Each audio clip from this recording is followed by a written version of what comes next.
நேருவின் தம்பி ராமஜெயம் படுகொலை குறித்து சிபிஐ விசாரணை நடத்த வேண்டும். சட்டசபையில் திமுக வலியுறுத்தல், வெளிநடப்பு.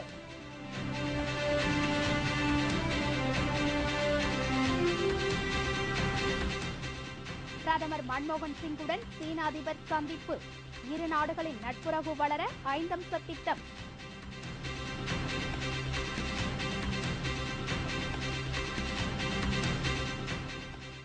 ஊழல் அதிகரித்தால் மக்கள் வரிகொடா இயக்கம் நடத்த வேண்டியது வரும். அண்ணா ஹசாரே குழு எச்சரிக்கை.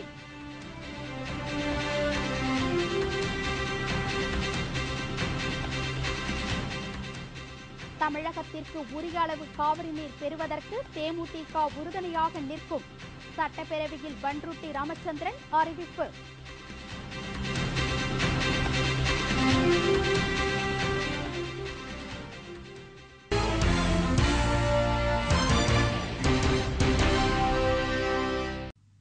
வணக்கம்.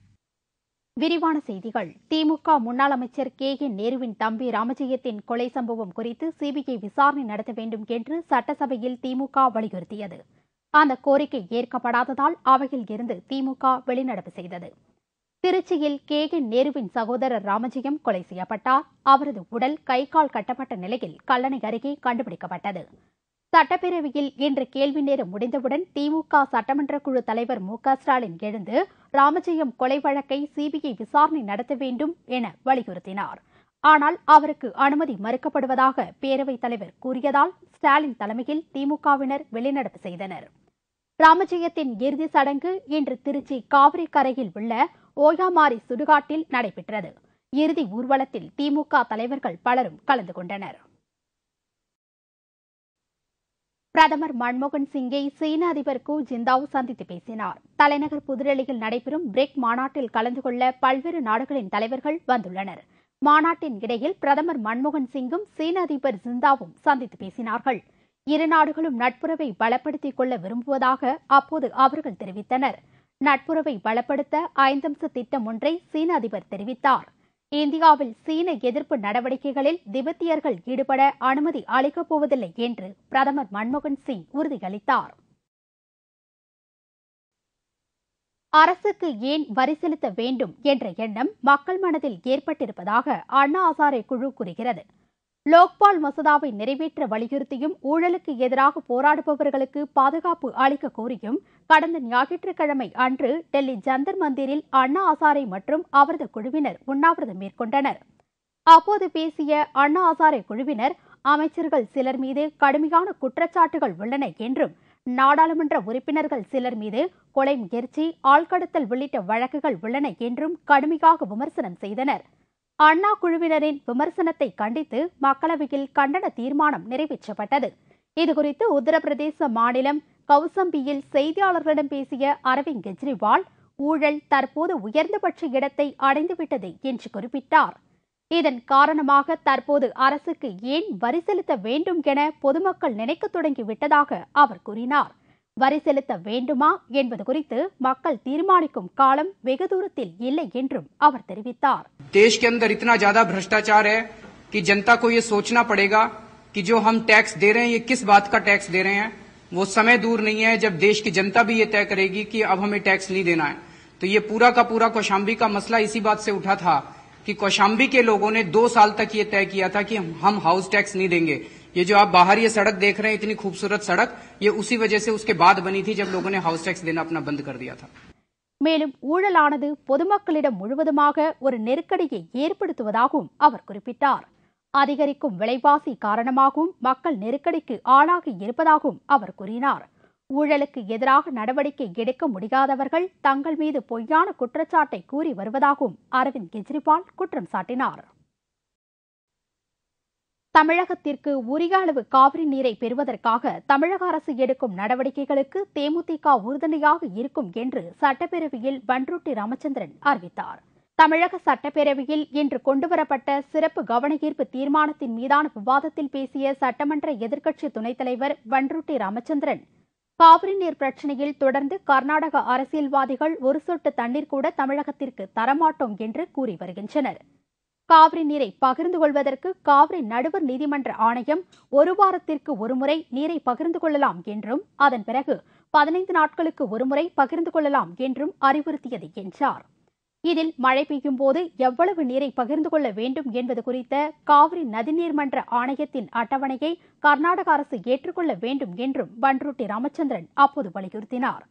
தொடர்ந்து பேசிய அவர், தமிழகத்திற்கு உரிய அளவு காவிரி நீர் பெற தமிழக அரசு எடுக்கும் நடவடிக்கைகளுக்கு தேமுதிக உறுதுணையாக இருக்கும் என்றும், தமிழக மக்களின் நலனுக்காக அத்தனை அரசியல் கட்சிகளும் ஒன்றுபட்டு இருப்பார்கள் என்றும் குறிப்பிட்டார். அதன் பிறகு பல்வேறு கட்சிகளின் உறுப்பினர்களும் காவிரி நீர் பிரச்சினை குறித்து பேசினார்கள். இதைத் தொடர்ந்து சிறப்பு கவன ஈர்ப்பு தீர்மானத்திற்கு முதலமைச்சர் ஜெயலலிதா பதிலளித்து பேசினார். தமிழகம், கர்நாடகா இடையே காவிரி நீர் பங்கீடு தொடர்பான வழக்கு ஒன்றும் ஏற்கனவே உச்சநீதிமன்றத்தில் நிலுவையில் இருந்து வருவது குறிப்பிடத்தக்கது.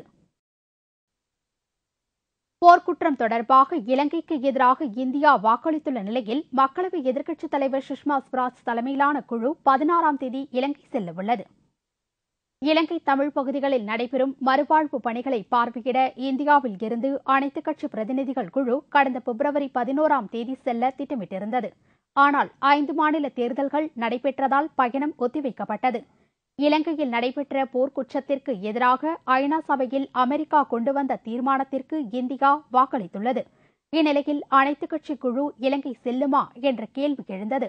எனினும் அனைத்துக் கட்சி குழுவுடன் பேச்சு நடத்த தயாராக இருப்பதாக இலங்கை அரசு தெரிவித்துள்ளதாக தெரிகிறது. இதையடுத்தே சுஷ்மா ஸ்வராஜ் தலைமையிலான குழு இலங்கை செல்வது உறுதிப்படுத்தப்பட்டுள்ளது. டெல்லியில் செய்தியாளர்களிடம் பேசிய சுஷ்மா ஸ்வராஜ், தமது தலைமையில் கொழும்பு செல்லும் குழுவில் அனைத்து கட்சிகளைச் சேர்ந்தோர் இடம்பெறுவார்கள் என்று அவர் தெரிவித்தார்.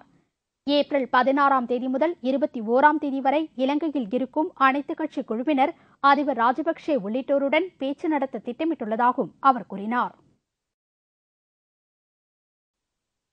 வெளிநாட்டு நிதி கூடங்குளம் போராட்டக்காரர்களுக்கு பயன்படுத்தப்பட்டதா என்பது குறித்து மத்திய உள்துறை அமைச்சக அதிகாரிகள் உதயகுமாரின் மனைவி மீராவிடம் சுமார் 7 மணி நேரம் தீவிர விசாரணை நடத்தினர். கூடங்குளம் அணுஉலைக்கு எதிர்ப்பு தெரிவித்து போராட்டத்தை முன்னெடுத்து சென்ற உதயகுமார் வெளிநாடுகளில் இருந்து நிதி பெற்று முறைகேடாக போராட்டத்திற்கு பயன்படுத்தினார் என்பது மத்திய அரசின் குற்றச்சாட்டாகும். இது தொடர்பாக பல்வேறு தொண்டு நிறுவனங்களிடமும் விசாரணை நடைபெற்ற வேளையில் உதயகுமார் நடத்தி வரும் சாக்கர் தொண்டு நிறுவனத்திலும் நேற்று மத்திய உள்துறை அமைச்சக அதிகாரிகள் திடீர் சோதனை நடத்தினர். நாகர்கோவிலில் நடைபெற்ற இந்த சோதனையில் ஏராளமான ஆவணங்கள் கைப்பற்றப்பட்டுள்ளதாக அதிகாரிகள் தெரிவித்துள்ளனர். இதுகுறித்து உதயகுமாரின் மனைவி மீராவிடம் சுமார் 7 மணி நேரம் மத்திய உள்துறை அமைச்சக அதிகாரிகள் விசாரணை நடத்தினர். அப்போது வெளிநாடுகளில் இருந்து சாக்கர் அறக்கட்டளைக்கு வந்திருந்த 4,35,000 நிதிக்குரிய ஆவணங்கள் சம்பந்தமாகவும் கடந்த 2005ஆம் ஆண்டு முதல் 2012ஆம் ஆண்டு வரை உள்ள அனைத்து ஆவணங்கள் குறித்தும் அதிகாரிகள் கேள்வி கேட்டுள்ளனர். அதுகுறித்த ஆவணங்களை அதிகாரிகளிடம் சமர்ப்பித்ததாக மீரா உதயகுமார் தெரிவித்துள்ளார். 2005-2006 உள்ள டாக்குமெண்ட்ஸ் அவ்வளவும் பார்த்தாங்க. எங்களுக்கு எஃப்சிஆரே கிடையாது. வெளிநாட்டிலேருந்து நிதி வாங்குறதுக்குள்ள இது எங்கள்கிட்ட கிடையாது. எல்லா ஆவணங்களையும் கொடுத்துருக்குறோம். ஆடிட்டட் பேலன்ஸ் ஷீட்ஸ் வாங்கியிருக்கிறாங்க, கேஷ் இது அந்த மாதிரி வவுச்சர்ஸ் அந்த மாதிரி டாக்குமெண்ட்ஸ் எல்லாத்துக்குமே ஜெராக்ஸ் காப்பீஸ் கொடுத்து. டெல்லியில் இருந்து நாகர்கோவில் வந்துள்ள மத்திய உள்துறை அமைச்சக அதிகாரிகள் இன்று 2வது நாளாக அங்கு முகாமிட்டிருப்பது குறிப்பிடத்தக்கது. புரசைவாக்கம் நெடுஞ்சாலையில் உள்ள தனியார் ஆயத்த ஆடை விற்பனை செய்யும் கடையில் பயங்கர தீ விபத்து ஏற்பட்டது. மின்கசிவு காரணமாக ஏற்பட்ட தீ விபத்தில் பல லட்சம் ரூபாய் மதிப்பிலான பொருட்கள் தீயில் எரிந்து நாசமானது. சென்னை புரசைவாக்கத்தில் உள்ள தனியார் ரெடிமேட் ஆடை விற்பனை செய்யும் கடையில் இன்று அதிகாலை திடீர் தீ விபத்து ஏற்பட்டது. குளிர்சாதன பெட்டியில் ஏற்பட்ட மின்கசிவே இந்த தீ விபத்திற்கு காரணம் என்று தெரிகிறது. தகவல் அறிந்து 3க்கும் மேற்பட்ட தீயணைப்பு வண்டிகள் சம்பவ இடத்திற்கு விரைந்து அரை மணி நேரத்திற்கு மேலாக போராடி தீ அணைக்கப்பட்டது. கட்டிடத்தின் இந்த கடை அமைந்துள்ளதால் தீயணைக்கும் முயற்சியில் சிக்கல் ஏற்பட்டது. இதுவரை சேதமான பொருட்களின் மொத்த மதிப்பு தெரியவில்லை என்ற போதிலும் இந்த தீயில் எரிந்து நாசமான பொருட்களின் மொத்த மதிப்பு பல லட்சம் ரூபாய் இருக்கும் என்று தெரிகிறது. மாநிலங்களவை எம்பிக்கள் 58 பேரின் பதவிக்காலம் முடிவடைந்ததையொட்டி இன்று ஆந்திரா, உத்தரப்பிரதேசம் மற்றும் உத்தரகாண்ட் உள்ளிட்ட சில மாநிலங்களில் விறுவிறுப்பாக தேர்தல் நடைபெற்று வருகிறது. நாடாளுமன்ற மாநிலங்களவை எதிர்க்கட்சித் தலைவர் அருண்ஜேட்லி, ஹேமா மாலினி, காங்கிரஸ் செய்தி தொடர்பாளர் அபிஷேக் சிங்வி உள்ளிட்ட 58 எம்பிக்களின் பதவிக்காலம் இன்றுடன் முடிவடைந்தது. இந்நிலையில் காலியாக உள்ள எம்பிக்கள் 58 பேரை தேர்ந்தெடுப்பதற்கான தேர்தல் அந்த மாநில சட்டப்பேரவைகளில் விறுவிறுப்பாக நடைபெற்று வருகிறது. ஜார்க்கண்ட் மாநிலத்தில் நடைபெற்ற வாகன சோதனையில் 2,15 லட்சம் ரூபாய் ரொக்கப் பணத்தை போலீசார் கைப்பற்றியுள்ளனர். இந்த பணம் மாநிலங்களவை தேர்தலில் எம்எல்ஏக்களை விலைக்கு வாங்குவதற்காக கொண்டு செல்லப்பட்டதா என்ற கோணத்தில் போலீசார் தீவிர விசாரணை நடத்தி வருகின்றனர். இதனிடையே நாடாளுமன்றம் இன்று தொடங்கியவுடன் தெலுங்கானா விவகாரத்தை எதிர்க்கட்சிகள் எழுப்பி கூச்சல் குழப்பம் ஏற்படுத்தியதால் அவை ஒத்திவைக்கப்பட்டது. பட்ஜெட் கூட்டத்தொடரின் முதல் கூட்டத்தொடர் இன்றுடன் முடிவடைந்ததாகவும் அடுத்த கூட்டத்தொடர் வரும் ஏப்ரல் மாதம் 24ஆம் தேதிக்கு மீண்டும் தொடங்கும் என்றும் சபாநாயகர் மீராகுமார் தெரிவித்தார்.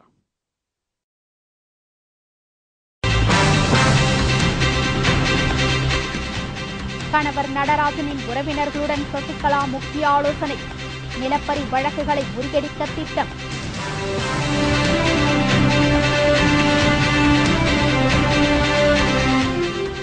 மீண்டும் வேலை கேட்டு மக்கள் நல பணியாளர்கள் தீவிர போராட்டம்.